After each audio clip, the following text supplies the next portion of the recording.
were previously under the impression that the Pentagon was going to ask for $100 billion to help fund the war against Iran. Well, it turns out that anytime you think something's bad these days, you should expect it to be twice as bad, because it turns out that the Pentagon isn't asking for $100 billion, they're asking for $200 billion. Now, let's take a moment to put $200 billion in perspective. By December, Congress had approved roughly $188 billion in spending for the war in Ukraine, according to the US Special Inspector General for Operation Atlantic Resolve. According to Representative Ro Khanna, a Democratic lawmaker, $200 billion would pay for free college for every American, $10 a day, $10 day childcare, or $10 a day for childcare, I guess. 1,000 new trade schools and 40% federal share of special needs education, and a lot more. I mean, that's a sweet thought. Even if we didn't go to this war, let's keep it real, none of that money would be spent on us anyway. But that doesn't mean that I want to spend $200 billion on a war against Iran on behalf of a foreign country. And we all know what that foreign country is. Trump was asked about the amount of money that this war will be costing us during a press conference. So here's how that went. If the war is almost over, why is the Pentagon going to ask Congress for an additional $200 billion? Well, we're asking for a lot of reasons beyond even what we're talking about in Iran. This is a very volatile world. We want to have vast amounts of ammunition, which we have right now. We have a lot of ammunition, but it was taken down by giving so much to Ukraine. They gave so much.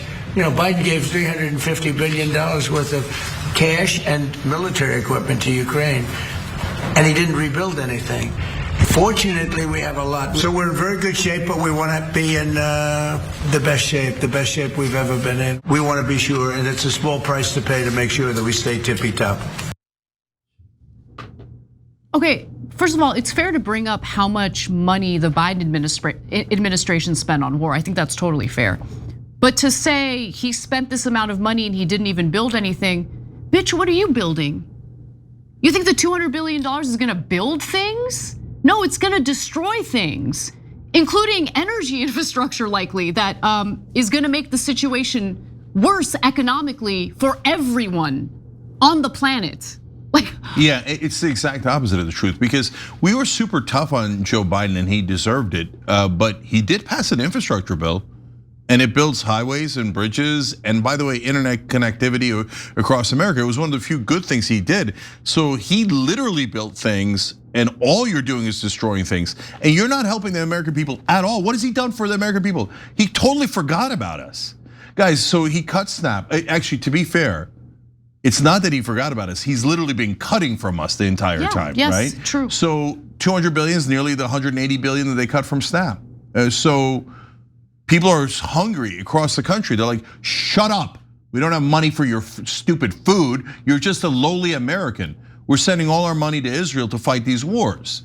And so remember when they told us that it was gonna be quick and easy? Just like they did with the Iraq war. They said, for the Iraq war, they said it'll only cost $1.2 billion. It costs over $2 trillion.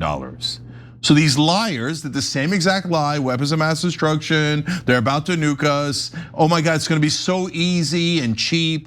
And now they're like, oh yeah, well, I mean, we're already in it. What are you gonna do? Give me the $200 billion. Well, are you gonna give it to any of these other programs? Look, of the two things that Ro Khanna mentioned there, think about how much opportunity for Americans 1,000 trade schools would create. That would be potentially millions of good paying jobs for Americans. Free college for anyone who wants it. Amazing opportunity in America. And every time we ask for it, they go, there's no money. Oh, you stupid progressives. There's no money, because it's for dirty Americans. It's not for beloved Israel. Can we stop when paying it's taxes? beloved Israel, all of a sudden, there's no limit to how much we can spend. That's a stone cold fact. And everyone in mainstream media will say, how dare you? And those are the same liars like Jake Tapper that anytime you propose something for Americans go, how are you gonna pay for that? And if you ask how you're gonna pay for it when it comes to Israel and their wars, they go anti-Semite. I literally tweeted about this. Mark Levin said, deport. He said, deport me because I'm worried about the American people. I tweeted the other day about, hey, why doesn't Israel send in ground troops instead of us? He's like, deport, because I'm being disloyal to Israel. I said, why doesn't Israel pay for the 200 billion? They wanted the war. And Mark Levin says, deport, because I'm being disloyal to Israel. Okay? That's not our country. Yeah, and then of course he's being disloyal to the United States of America. How about 100%. You deport yourself and go live in the country you actually care about? That's not even close. I mean, I don't know if Mark Levin even likes America. He might actually despise America. His actions certainly show it. And he's like, oh, we're gonna bankrupt America? We're gonna get American kids killed? So what? In service of the country I actually love, Israel. And then when I asked, hey, why are we paying? Why don't the Israelis pay? Comments rain in from Israel first. You're an anti-Semite. If you're not an anti-Semite, you would know that Israel deserves the money and not Americans. Sick, disgusting. Yeah. And remember how much they lied to you about how this was gonna be quick and easy. And now all of a sudden, we're sending in ground troops, 2,200 Marines are on their way, and they're now asking for 200 billion. And that's the tip of the iceberg. It'll keep going and going and going until we're completely bankrupt. And then the Israelis will laugh at us as they move on to India and go, we bankrupted those anti-Semites. So look, we have to keep in mind that we still have a legislative filibuster in the Senate, and right now Republicans who want to pass this supplemental funding bill, plan to do so through reconciliation, which means, yeah, you can pass $200 billion for additional supplemental funding for this war in Iran. However, you need to find $200 billion in cuts in order to pass this through reconciliation. So understand that the American taxpayer will see programs that benefit American taxpayers cut by $200 billion in order to send over $200 billion to defense contractors who will continue getting wealthy off of these disastrous wars that Israel drags us into. Every time you ring the bell below, an angel gets his wings. Totally not true, but it does keep you updated on our live shows.